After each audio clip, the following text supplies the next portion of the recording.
Good afternoon. We are live in Birmingham, Alabama, 2014 SWAC Football Media Day. Thanks for joining us on our Hornet Hangout presented by Google here at the 2014 SWAC Football Media Day. I'm Dwayne Lewis. We have an action-packed show for you later on in this hour.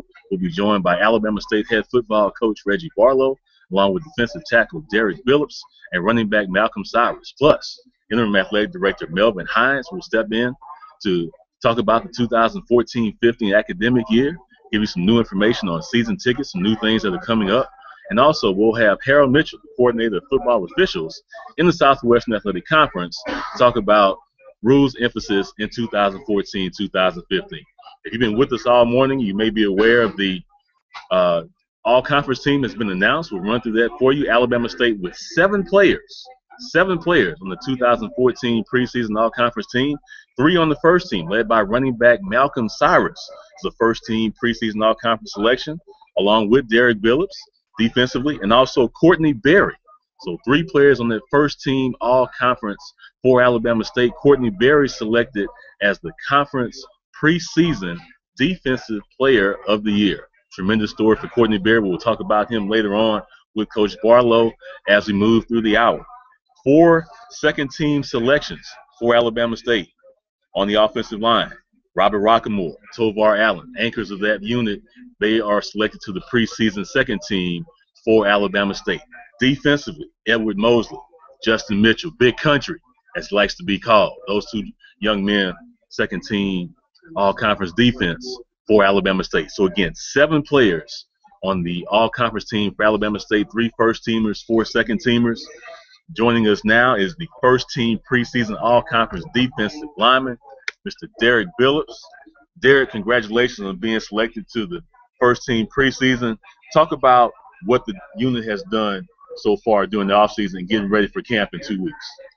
It's just basically been one goal, and that's just to put in the work and get results. We've been working hard this offseason. I've got all the young guys, the young freshmen, in on one accord, and it's, Coach Jordan he basically just stressed we're gonna run the board and we're gonna put in the work and we're gonna get the job done. This will be our second year under defensive coordinator Kevin Ramsey. Talks about that 2-12 defense. Talk about the adjustment that the unit made last year and how much more comfortable you'll be going into preseason and camp in 2 weeks. With him coming in, it was exciting. It was interesting to me. Of course we had to learn a new scheme and learning new plays, and it kind of was rocky. Then we got to a better start, and it was good. Embracing Coach Ramsey's defense, and I'm looking forward to this year, this upcoming season. The defensive guys seem closer, and this bond we have, and we've just been working hard, and I can just that feeling you have, just feel like everybody's on one accord. And talk about your journey. You played for us in 2010, had some academic issues that you bounced back from, had to miss actually 2 seasons of football. How tough was that, missing 2 years and finding your rhythm back in 2013? It was extremely tough.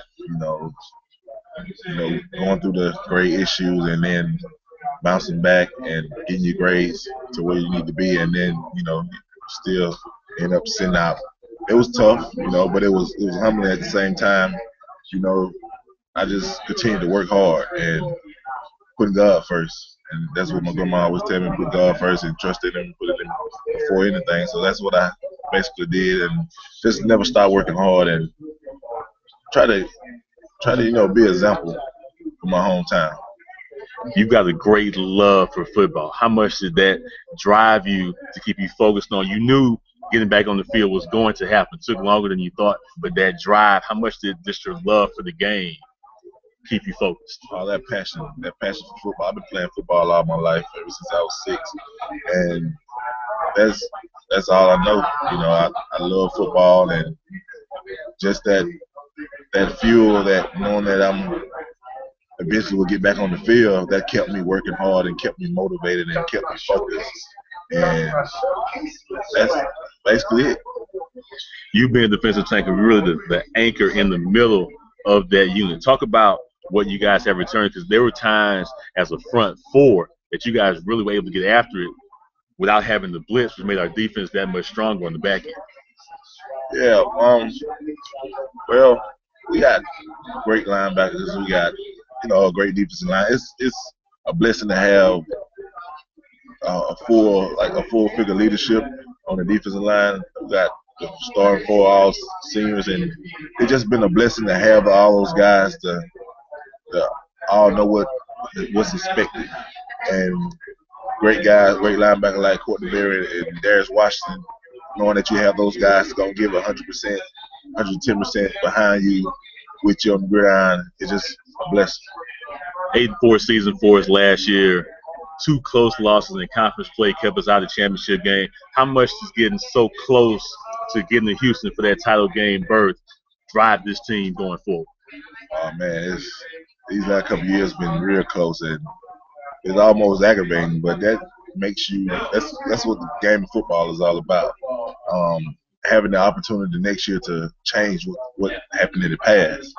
And these last couple of years we came up short, but like we said from day one, Coach Jordan, he spoke on it. We're going to run the tables. It's time to change things. It's time to get on board. We did it our way. It's time to everybody get on one same accord and believe in one goal, and everybody believing in the system and trying it that way so we can get this thing back going. As a freshman, and you hear those mantras coming in, we do as a team and all these things, and you blink, and now it's your senior year.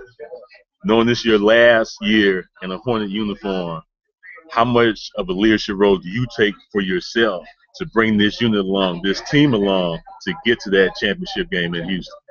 I believe in when you want to be great or you want to be something in life, you got to put pressure on yourself. And I feel like, putting pressure on myself to get the job done or whatever it takes to lead my team in the right direction, and that's what it takes. I mean, it's been a long journey, and being a senior now, that you can finally just be a fully leader, and guys looking forward to look up to you and look at you as a role model. And I just want to give the young guys to work hard, and whatever you work at, you're gonna get some good results. How much do you embrace that? Because you came through a situation, and these guys coming in maybe not have had that taste where they got to overcome some things, the grind of transition to college athlete, the college student athlete. How much do you embrace that role and trying to bring them along? When I first got here, guys was probably not all that close. We was close, but I try to let the young guys feel comfortable and know that it's okay. Y'all young, and it's okay to fall, but as long as you have that work ethic and work hard and that drive, then you're gonna be okay. And I try to get closer to the young guys, and they need any rides or anything, I try to build a relationship with them. So therefore, on the field, they can, other than the league, you gotta build relationships with the younger guys, and I feel like if I build relationships with them and lead by example, then that'll help them out. What can Hornet fans expect from Derrick Bilips 2014? Game changer. I'm a complete game changer. Setting the tone, coming out early, striking hard from the whistle to the whistle, beginning of the whistle to the end of the whistle. I mean, just being a game changer. I watch D tackles all over the world, and just being explosive. You're gonna get a good explosive D tackle standpoint. Who have you tried to pound your game after? You see, you watch a lot of guys from everywhere. Who do you try to pound your game after? Aaron Donald. He had a very explosive year last year, and I've been watching him, and I instilled in myself that I got to be, a little more explosive, and that's why I say I got the mindset of being a game changer, making a big impact on the game to help my teammates get the victory. Hornet Nation, Derrick Bilips, defensive tackle, first team preseason all-conference selection. Derrick, thanks for joining us. No problem. See you at camp. Again, we're here live at SWAC Football Media Day 2014. Just heard from Derrick, Billups. We have a whole cast of characters here with us this afternoon. It's going to be a jam-packed show as we take you inside Media Day and get you set for the 2014 football season. Season tickets are on sale now at BamaStateSports.com/tickets. An exciting 6-game home schedule, which begins September 6th versus Tennessee State in the inaugural Classic, followed by September 13th matchup as we open conference play versus Mississippi Valley State. Thursday night game on September 18th versus Arkansas Pine Bluff on Faith and Family Night. That game will be televised live on ESPNU, followed by the September 27th matchup to conclude the month at home versus Texas Southern University. So an exciting slate, 4 games in September. Hope that you will join us for the 2014 season of Alabama State football. We're going to get some guests in for you right now. We have Interim Athletic Director Melvin Hines is here with us, our Associate Athletic Director Janelle White. Media from around the country here in Birmingham as we await the arrival of the coordinator of officials, Harold Mitchell, talk about some of the points of emphasis for 2014 as we get set for SWAC football. First practice for ASU 2 weeks from today on August 1st, 3 p.m. at the old Hornet Stadium as the guys get ready for the upcoming season. Exciting season opener at Sam Houston State on August 30th in the Houston area. You know, we have a strong alumni base in Houston as well as around the country. Hope you make your plans to travel with the Hornets for this 2014 season. It'll be a great opener in Huntsville, Texas, just north of Houston. Should be an outstanding contest for us. We opened, as you know, last year with a tough opener versus Jacksonville State. Came up just on the short end of that game. Another close loss at Jackson State before reeling off 6 consecutive wins to get rolling throughout the 2014 season. Tough loss at Kentucky, good matchup for us, followed by a tough loss versus Southern, but finished up with the win versus Stillman in the 90th Turkey Day Classic. Be sure to take part. Show your ASU support. 30 days of ASU. Visit alasu.edu, the official university website. Make your pledge to support Alabama State University. It's a great giving campaign initiated by President Dr. Gwendolyn Boyd. Help to make a difference here at Alabama State University. ASU Athletics, as you know, coming off an exciting 2013-14 season. Commissioner's Cup champions, sweeping the All-Sports Trophy, the Men's All-Sports Trophy, and the Women's All-Sports Trophy. To echo the sentiments of Dr. Boyd, ASU sweeps the SWAC.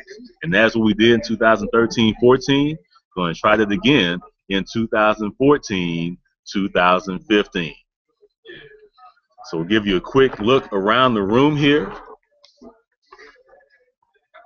as the interviews have been going on since 10 o'clock, kind of give you a feel for the layout here in Birmingham. You see a lot of team jerseys, their logos hanging above the table, kind of taking you inside the room here at SWAC Football Media Day 2014. All the Eastern Division teams are here to my right, as you see head coach Reggie Barlow in the back, who will join us momentarily, chatting with Jay Walker from ESPN. HSRN, one of the national broadcasts going on here at SWAC Football Media Day, along with SWAC Radio and Jasher Cox manning that table for the conference. So a lot of activity going on here in Birmingham, as we're pleased to be joined now by the SWAC Coordinator of Football Officials, Mr. Harold Mitchell. Harold, thank you for joining us. Hey, thank you, Dwayne. Glad to be here. If the head coach of a SWAC football team is probably the most criticized position, the officiating always seems to come up after that. But you know, from having been on the field and worked with a number of officials around the country, the challenges of making the right call from that angle when so much is going on in front of you. No doubt about it, but we're used to it. We're used to it, and we can accept the challenge.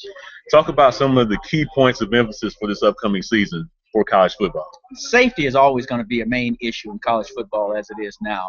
Last year we brought in the targeting rule. This year we're going to be dealing with the targeting rule, but also a couple of changes that are going to be in relation to the quarterback safety.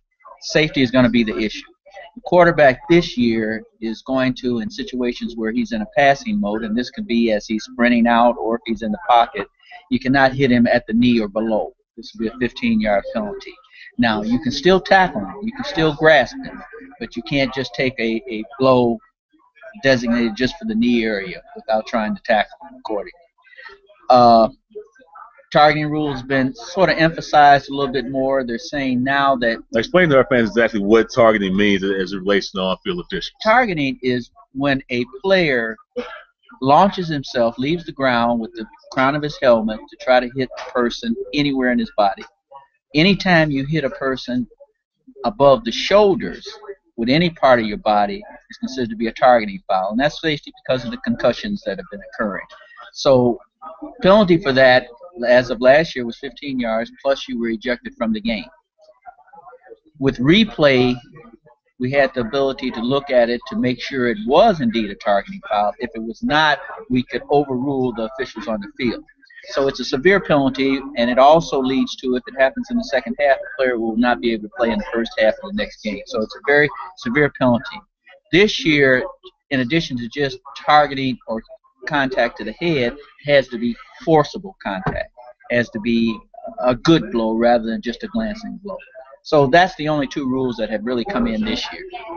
Now, how does that affect the quarterback? Because you mentioned now that he could be subject to that even outside the pocket on the move in the attempt to throw.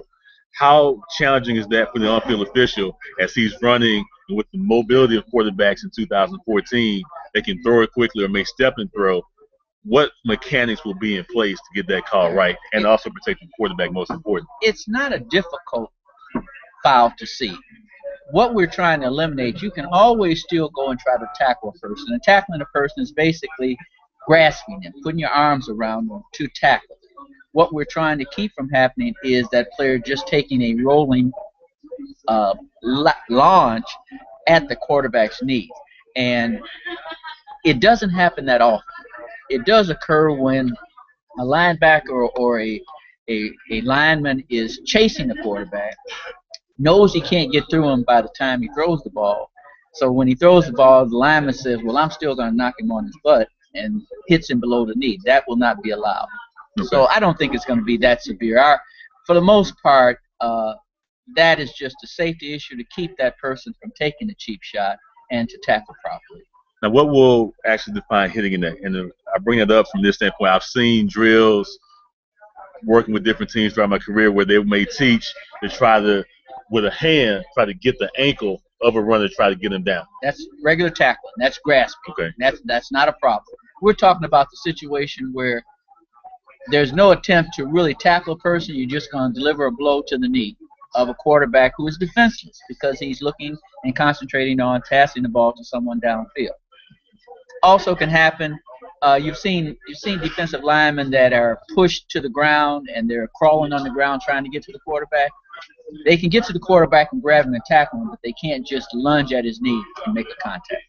We've seen a lot of that happen. Unfortunately, the field of play has developed to where now teams are using more turf. When that hit happens and that foot is planted, it can really cause some severe damage. Exactly. As we move forward, and you talk about 2014 season, the speed of the game continues to grow. How does officiating continue to evolve within that? We have to adjust to the teams. And all the discussion in regards to pace of play, I was asked earlier today, do officials adjust to the pace of play? Absolutely.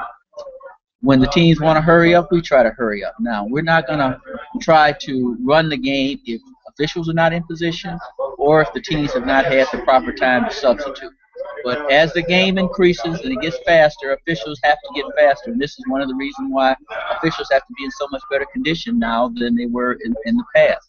So the pace of the game, we're not gonna run. But we're definitely gonna hurry if the teams want to hurry. And then in SWAC, I don't think we have any teams that huddle. True. Now, there is a difference between hurry up and no huddle, but I don't think anybody huddles anymore. Several years ago, the conference made history hiring the first female official. Talk about the evolution of women being on-field referees and officials during football. Well, as you know, last year we had 4 officials on one game in one of our Division II conferences. In the SWAC, we have 2 female officials, and we have 5 female officials in a Division II conference, the SIAC, that we're involved with, that are learning their trade. In addition, the NFL has developed a program for female officials where they are just targeting the female officials throughout the country. They have actually a seminar in a couple of weeks with them in North Carolina, wherein they will officiate the Female Federation Football League's championship game. And our officials, we have actually 7 total, will be a part of that. How exciting is that the SWAC was a trendsetter? You oversee the officiating for both those conferences, the impact that's had on our game, and the respect that they get, because it's really a tough job, and you know it. Any advantage the coach can get, being in the officials' ear, particularly in that business sideline, it can get pretty tested, but they've held their own more than most. Our officials, female and male, have done a great job, and the relationship that we've developed with the SIAC allows us to take our officials in a normal progression as they increase their ability to officiate better. And it's working well. It's working extremely well. And we also partner with a conference in Texas called the Lone Star Conference. We partner with them so that no longer do we have to take officials directly out of high school. We're able to get officials now that have been working college football for 5 or 6 years, which makes them and makes us have a better product. With all the rules changes, all the things that you manage, how do you manage what you have to do and keep all the conferences in order and making sure that the game is as consistently called at every venue as possible? Well, it helps that I'm retired and have the time to deal with it, but it's accountability. My officials know what I expect of them. I make sure that they do what's best for the conference first, and it's been very successful so far. We've got a good product now. We've got officials working in every level. We've got our first official that's going to be in the NFL, what they call the 21 training program, first SWAC official to reach that level. So we're doing well, and our officials are doing well, and we have a progression of officials from the Division II conference all the way up. That is the SWAC coordinator of football officials, Harold Mitchell. Thank you for joining us. I know you'll be in Montgomery soon. You normally have your officials come and work for scrimmage. Preseason's for everyone, not just for the players and coaches, also for the officials. So I know you'll bring a group down, give them some actual reps prior to the season starting. Yes, and we appreciate the opportunity and appreciate the hospitality that Alabama State extends to us. All right. Thanks again. We'll see you soon. Thank you. Again, if you're just joining us, we are live at SWAC Football Media Day Google Hangout here on BamaStateSports.com through our YouTube page and Google+. Be sure to sign up for us through our Google+ channel and all our social media platforms at BamaStateSports.com/social media. Follow us on Facebook, Twitter, Instagram, YouTube, and Google+ as we bring you Google Hangouts live here at 2014 SWAC Football Media Day. Alabama State with 3 first-team all-conference preseason selections. Joining us now is Hornet running back Malcolm Cyrus, one of those first-team all-conference selections. And Malcolm, talk about what this experience has been at SWAC Football Media Day. It's a very good experience. I wish the whole football team come up here and experience what's going on today. But just to be, I'm excited to be here. And my coach chose me, Derrick, Billups. That really speaks, volumes about what he thinks about me and what he expects from me this season. Now, you've had a very good career in the ASU uniform. You've been consistent with your play. I know you've gotten questions at various times throughout the day about Crowell being gone, what your role is, but you've been that guy. Even when Isaiah was here, made us a good 1-2 punch. So your level of production really doesn't change. No, it really doesn't change. Me and Crowell had this camaraderie in the back anyway. When he's down, I can go, and when I'm down, he goes. And Crowell, it was a good addition, to have him here and to learn from a player of that caliber. But Crowell era was gone. Me and him real good friends. We've been good friends since he's been here, since he's gone. I heard from him, and I heard he's doing well up there in Cleveland. But we just starting off a new season, and I plan on filling the shoes. If they want to call it filling the shoes, but I'm gonna just control what I can control and try to be a better leader to my team and lead us to a SWAC championship. Being the senior, talk about the leadership now. How do you embrace that this your final year in a Hornet uniform and being that senior guy to bring the other guys along?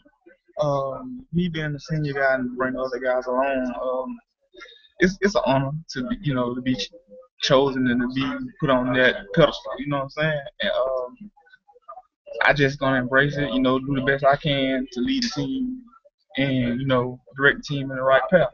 And what else you asking me? Just about embracing that, because now this is your last go around as a Hornet. I don't know if you thought about this being year 4, where the time go, but now this is your last run at it. Oh yeah, just let go with it. But if I can go back and take that red shirt year back and play one more year, I would. it's fun, being in college. It's fun playing football, playing Coach Reggie Barlow is a great coach. I had some great years here, but everything comes to an end, and this being my senior year, I'm gonna go out there and get everything I got. This is your 4th year. We mentioned being a senior, but the 4th year in the system of offensive coordinator Fred Kites. You've had some really good games within that system. Talk about how the system really fits what you try to do, being a guy that likes to stretch the defense and hit that hole. Well, we run a lot of zone reads, zone stretch. We run a spread offense, but it has in every different offense, like our formation or whatever, we run a little pistol or whatever. It just everything is run out the shotgun. But we run the same thing as a lot of other teams, just in different ways. I'm more of a quick guy, slasher. I can stretch the defense. I can give you power too. So, I'm a prototype back, even though I'm just a little smaller, right, and undersized. And, that's probably what kept the bigger school away, but it really doesn't matter. I just, I'm thankful to be at Alabama State and thankful, God put me in this position, Huge game last year, career high 301 total yards against Prairie View. When you're going well in a game, do you feel it, or are you moving that space to talk about being in the zone? What is that moment like when you're having a really, really good game? Well, when you have a really good game, when you have a really good game, all the players can see, man, like the first game of the season, you couldn't have the first game of the season, against Prairie View. Well, you got people in the stand coming to you, talking to you, but you have to block all that out. You have to stay focused on the task at hand. And me knowing that, I'm having a real good game, I'm going to just keep trying to put the pedal down and say, don't get complacent and say, well, maybe I can, let off now. I didn't got the stats that I need to get or to have gotten, or I just, keep playing. I be like, well, it ain't enough. Not dead, won't quit. That's the motto we had went by. We seen a video on the Barlo show. It's not dead, won't quit. So, it's not literally saying you're not dead. It's like you ain't gonna quit until you all out of breath to the final tick of the whistle of 0. Okay. And being that senior, how do you got obviously young guys coming in, we start camp 2 weeks from today. How do you get them to buy in and embrace not only trying to learn the system, but the effort it takes in making that transition to being an ASU football player? When I came in as a freshman, it was tough. I came from a small school, and not knocking my school. I love my school. Shout out to Toggleville, but there was a lot of stuff that I didn't know coming into college. And for me being here learning, and I ain't having people to tell me, what to expect. When I was coming in, I share that with the freshmen. I was like, look, this is what you got to do, And the freshmen that we have coming in, they're way more disciplined than I was when I came as a freshman. I mean, I wasn't very, very disciplined. My head went on straight. But, I bought into the program and I found, figured it out real, real fast. The coaches and the players are not going to wait on you. Time is not going to wait on you. You got to catch up with time. So, I embraced it and I got with the program, and I'm just, we'll lead the freshmen. That way, when I leave here, they'll be able to carry my legacy and be like, well, Cyrus, showed me how to be a better running back, or, showed me the ropes or whatever. And, that way you keep the program on the high pedestal. Because, we've been projected all 4 years since I've been here, #1 in the SWAC. And it's not just by, surprise or whatever, because we have great athletes and leadership and guys to show the guys that's younger than you a better way. What can Hornet fans expect from Malcolm Cyrus in 2014? Well, my goal is I got some goals. 1,500 yards, 15 touchdowns. Them are my goals. If I can do that, fans, they can expect a fun-filled, exciting year, deliver a SWAC championship, a lot of won games. When you win games, that makes you very, very you happy, the team happy, and everybody else around you. Like Coach Barlow said earlier, when this is a winning program, and without winning the championship, everybody's not happy. Like with Coach Cummings, for example, he went to the SWAC championship 2 years in a row that I know of, and he's still, not where he should be, and it's not acceptable. So, I look to, play to the best of my ability, and and keep everything in order. You talk about this being a winning program and you being that senior and being that leader and what our fans can expect. Talk about the respect this program has. We haven't played for the SWAC championship since 2010, but as you mentioned, pick first once again, the respect that this program has around the conference. Well, being here for a year, us being picked first, to me, is nothing now because everybody know. And we ain't just been like a game show. We've been a couple of points. And, it's disappointing, because we always pick first, but, at least everybody in the SWAC, has that much respect for us because, we're going to get every team's best game, and we just have to be highly prepared for it. And all these guys that I'm playing with, most of the seniors on the team, they know too. So we have a lot of people that, we go back and I go back home and tell them, oh, we projected, number one to be in the SWAC, whatever. They ain't even buy into it because they already know we've been projected number one in the SWAC plenty of times. That being the case, how we go over that hump and get to Houston this year? What makes a difference? Well, like I was telling one reporter, I sat down and he was asking, the level of leadership on the offense. I can control the leadership on the offense.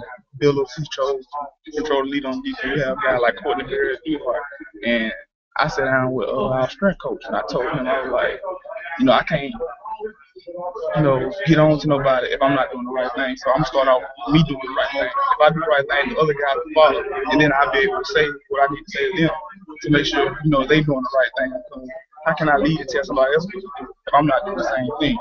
So if I lead the team and do what I'm supposed to do, everybody else will follow. Everything else, be like 1-2. 2014 ASU football, catch 22 if you can. Malcolm Cyrus, thanks for joining us. Again, 7 first-team all-conference selections for ASU football in 2014. We're pleased to be joined now by SWAC Hall of Famer, going to his 8th year as head football coach as alma mater, Reggie Barlow. Coach, thanks for joining us. Talk about, I know this is old hat for you, but what this day means for you in 2014. Well, it's always exciting to come here and see these coaches and to have an opportunity to see the players and, of course, the media. It's the kickoff of our season, and we're looking forward to the 2014 season, just like the rest of these teams and coaches. Talked to Malcolm Cyrus just before you sat down and talked about the respect this program has once again picked to finish first in the East.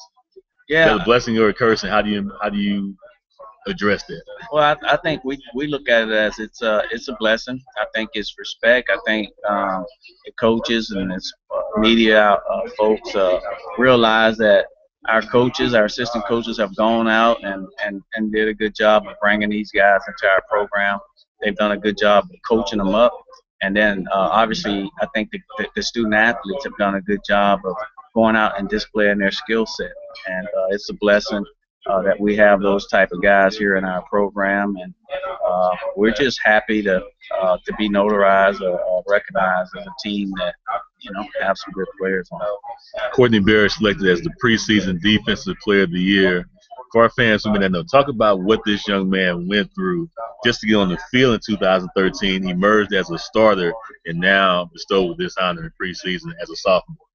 Yeah, Courtney Barrett is when you talk about the type of student athlete that you want in your program, he exemplifies everything characteristically that you want your student athletes to be. He's a great student. He's a great leader. He understands perseverance and overcoming adversity. Guy walks on the team, got himself back healthy, and just competed to the bitter end, and came on and started for as a middle linebacker, made all conference, and it goes on. And now to be picked as a preseason defensive player of the year is just a wonderful thing. And I think for our university, for our team, for him, his parents, I mean, it's this is a big deal, and I'm just happy to have him on our team. A lot of stars returning on defense, second year in the Kevin Ramsey system. Talk about how the guys embraced it and what you expect from that unit led by Derrick this upcoming year. Yeah, I think our defense did some really good things last year. I mean, the thing about it, we want to be combative on defense, and our guys want to play fast and play physical and be combative. I think they did a good job of that last year. The second generation in the defense coming up this year will give these guys an opportunity to be that much more comfortable, to be able to play faster.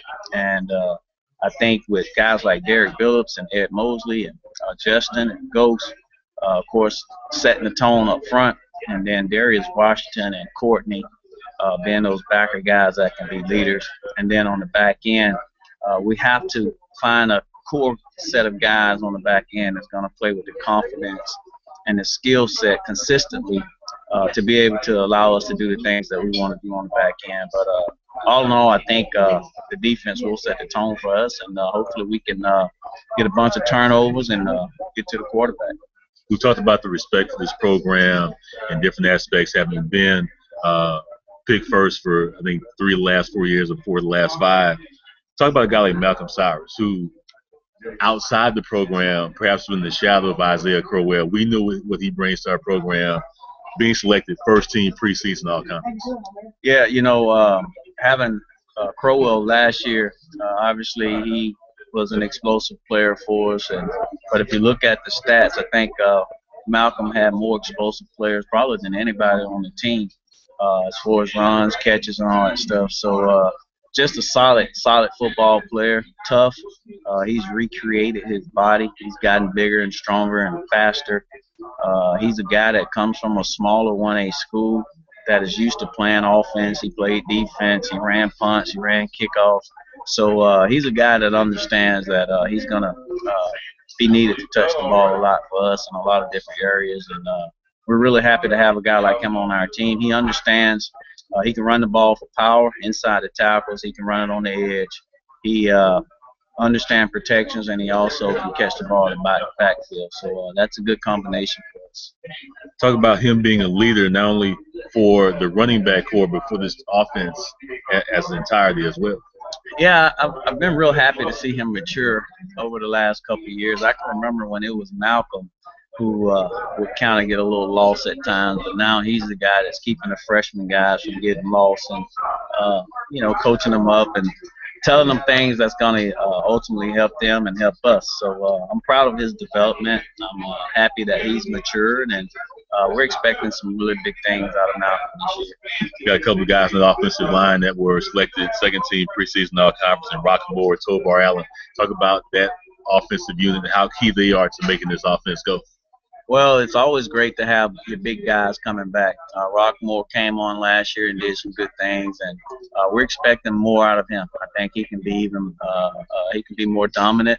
I think Tovar, I'm happy to see him get recognized for something, and he's a good player. But I tell you what, Damian Love is a guy that they've seemed to overlook, and I imagine he'll be here with us this year to really do a good job for us. And I think Damian Love is another guy that belongs in that group, and we would hope that he would have been on the preseason team, but it'll be fuel to his fire, and I know he'll do a good job. A lot of speculation about the quarterback position. Obviously, Daniel Duhart comes back, returns as a starter. Got a lot of experience last year, as did QT Toppings, Quinteris Toppings in some areas.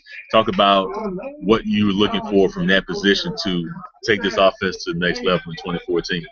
Yeah, Daniel is a really good quarterback. We understand that he has a real good skill set. He throws the ball well, and he understands what we're trying to do on offense. And of course, he did some really good things for us last year. QT, man, he's just a great quarterback, very mature young man, and it's amazing you have these camps in the summertime. QT came to our first camp when he was in the 9th grade, and we followed him, and thank God we was able to get him last year. Step in hostile game and allowed and helped us get a victory against Alcorn. We're excited about both of those guys' development, and they've been working hard this summer, and we're expecting big things out of both of them. Talk about the schedule a little bit. Open with a very good Sam Houston team that's been among the best in the FCS. Talk a little bit about that opener and that challenge that will be for us to go out there and get a real quality win against a really good team. Well, you're talking about getting an opportunity to see where you are as a team. Well, there's no better way to find that out than to play Sam Houston State, a team that has a lot of tradition and history. They've won national championships on the FCS level, and just a really good program. And I mean, here's an opportunity for us to see how we measure up against a team of that magnitude. And but I tell you what, there's not another group of guys that I'd rather go into it with than the guys that we have here at ASU right now. So it'll be a good game. You know, I kind of have a different mindset when you're playing those games out of conference. It's definitely not preseason. You know, I mean, obviously you want to win them all, but it is preseason sort of, because you get a chance to see where you are. You know, playing against Sam Houston and Tennessee State prior to getting into your conference. And you mentioned Tennessee State, our home opener on September 6th, the inaugural classic, picked by some publications last year as the best team in HBCU football. Now, a team we played a lot, entered into a 2-year deal with them. Talking about that game and that matchup. Yeah, you know, I have a lot of respect for Tennessee State, the university, and also the athletic program, not just football, but basketball and track. I mean, they've had a ton of really, really great players come to their program who've gone on and done great things on the professional level. And obviously, they were at HBCU national champs last year. Just a wonderful program with great coaches. They have a really good team coming back with a lot of guys. I mean, they've had guys go to the NFL. So it's another challenge. It's our home opener, and you know, there's again another opportunity for us to see how we measure up against some of the top core programs within the nation. And after that, obviously, we go into our run of 9 consecutive conference games, ending the regular season with the Turkey Day Classic versus Stillman. Talk about the unique schedule that came out for us this year, and that we spend the entire month of September at home. Yeah, there's nothing like sleeping in your own bed and not having to travel. So we'll get used to that in September. Our fans will get an opportunity to come to that wonderful, beautiful stadium that we have, and you know, and just there's nothing like playing at home, playing in your own stadium. So it gives us an opportunity to play, and our fans get an opportunity to come watch us. And the schedule is set up the way it is, and of course we're embracing that, and we're just, you know, we're looking forward to the season. Based on one tenure at one school, you are now currently the dean of SWAC football coaches. Yeah, it's pretty amazing. You know, I think back to when I first was allowed to be the head coach here, and I'm humbled by the fact that I've been able to be here going into my 8th season. I'm so appreciative to our administration, to all the coaches who've coached here with me, the players who play here, that me, Reggie, Barlow, will have an opportunity to be at one institution the longest in this conference, and I think that says that we're doing something right, and we want to continue to do that. But I'm awfully happy and glad and blessed to be in this situation, and happy to be at ASU. We've knocked on that door of getting that SWAC championship berth the last 3 years. What's the 1 or 2 things we need to do better in those tight games to get us over that hump and give us a chance at that title in Houston? Well, we have to be consistent. We have to continue to stay within the team concept, and we have to be able to make adjustments. Last year, I think I didn't do a really good job of adjusting when we probably needed to run it more. We didn't do a good job of sticking with it, or I didn't do a good job of when there were times where we probably should have played a little more zone coverage, and we kind of we gave up some big plays. So I have to do a better job of making those adjustments and giving these young men an opportunity to really play in their own comfort zone and be able to just go out and play fast and have a good time doing it. So I look forward to that challenge. I mean, we're blessed to have some really good student athletes coming back. I think the world of our coaching staff, and they do a great job, and we're just excited about it, and hopefully we'll not only knock on the door, but hopefully we'll kick it down this year, and looking forward to it. You've been around this game for a long time. How do you use that instinct to maybe know in the third quarter to go to B instead of A? Talk about the sense of the game as you're in it while trying to manage everything around it. Well, sometimes you have to remove yourself and think about the guy that you're gonna put in that position to to run outside the tackle, or that guy that you may force to play man coverage or whatever. It's about knowing your student athletes. It's about knowing what they can and can't do, and it's about knowing what they can do and can't do with confidence. So it's not an easy task, but there are ways that we can figure it out. I mean, I can look at Malcolm Cyrus and tell when Malcolm needs to come out and not run the ball between the tackles. I can tell when I don't need to put him out there for a punt return. Or the same way, I can tell, Marcus Berg. I mean, he's not a guy that I want to see playing bump and run coverage, because that's just not his deal. So those are the things that I have to do a better job of communicating to our coaches, and then of course our coaches communicate it to our guys, and then our guys buy into the vision and the thought process behind it. And I'm confident that will happen, and we're just looking forward to our season and just getting to camp and just building that esprit de corps with these guys, and beginning to work in harmony with them.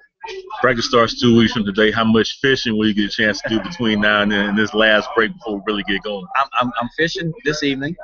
I'm fishing tomorrow, and I'm going to fish Sunday, and then I'm probably going to fish every day after that, even if it's for 30 minutes. It's a blessing to have a pond behind my house, so I can always go back and get my fishing fix in. But I thoroughly enjoy fishing, and we will get a bunch of fishing in prior to camp start. That's ASU head football coach Reggie Barlow. Coach, thanks for joining us. We'll see you at practice in 2 weeks. Thank you. Great time to be a Hornet. Remember, season tickets for ASU football on sale now at BamaStateSports.com/tickets.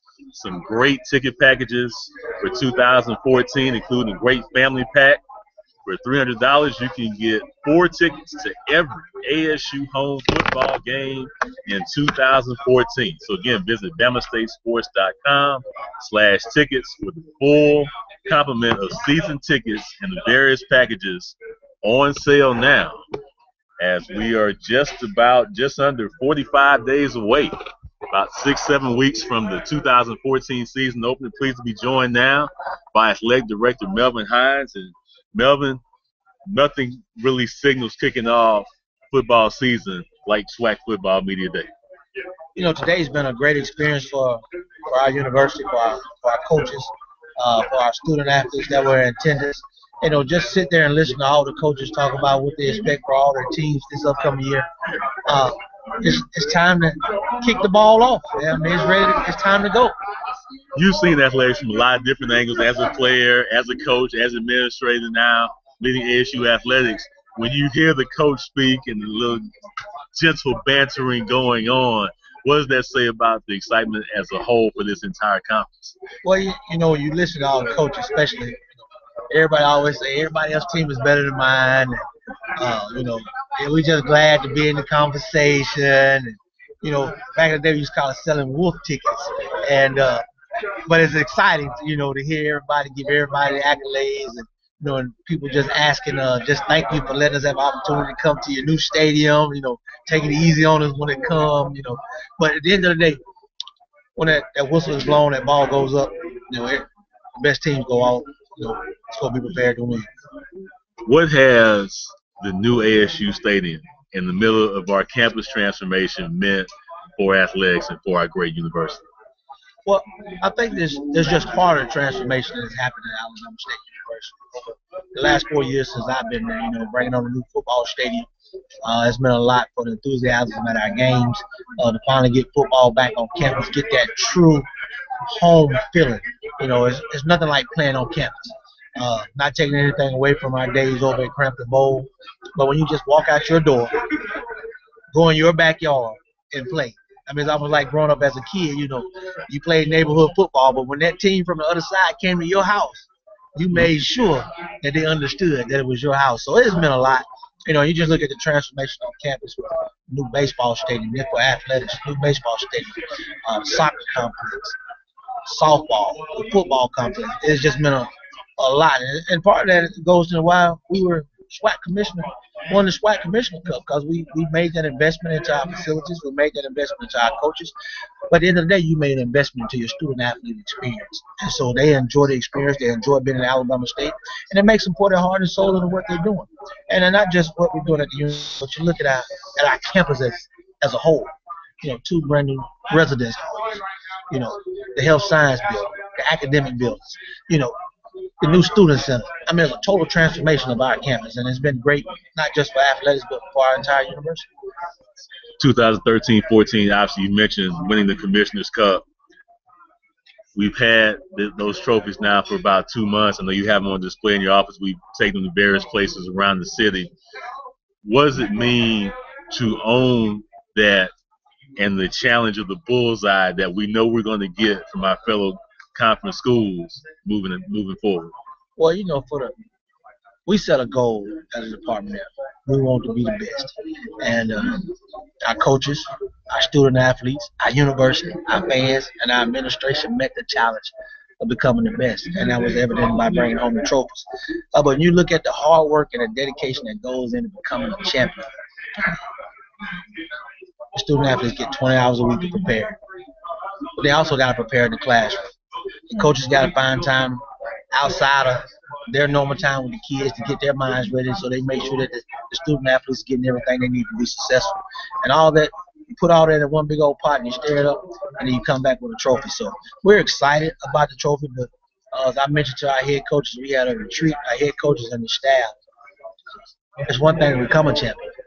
It's another thing to remain a champion. Everybody's going to be gunning for Alabama State because every school in the SWAC wants to win the SWAC Commissioner's Cup. Every school wants to win. Every sport wants to win that individual championship. We won 6 championships this past year. So we want to see if we can win those same 6 and then win 13 more from our other sports. So at the end of the day, we're going to keep fighting to be a champion. And that's our goal. That's our mindset at Alabama State, is to always want to compete against the best and to be the best. And one of the things that to win a championship, it takes a team effort from everybody, from administration, coaches, obviously student athletes at the core of that. But the fan support makes a big difference in helping sustain those great accomplishments that we've had. Our fans are great. I think I heard you mention earlier today on another broadcast about our season tickets, about getting fans in the football stadium. We have a beautiful stadium that seats 26,500 people. We'd love for it to be 26,500 people at every game. There's nothing like when our student athletes, those football players, run out that tunnel and they look and see the whole stadium. The north side, the south side, the east side, the west side, full of black and gold. That makes you just want to fight for your alma mater. And that goes for all our sports, especially when you're on campus. If you really want to create a home field advantage, make it your home field advantage by having everything in the house be yours.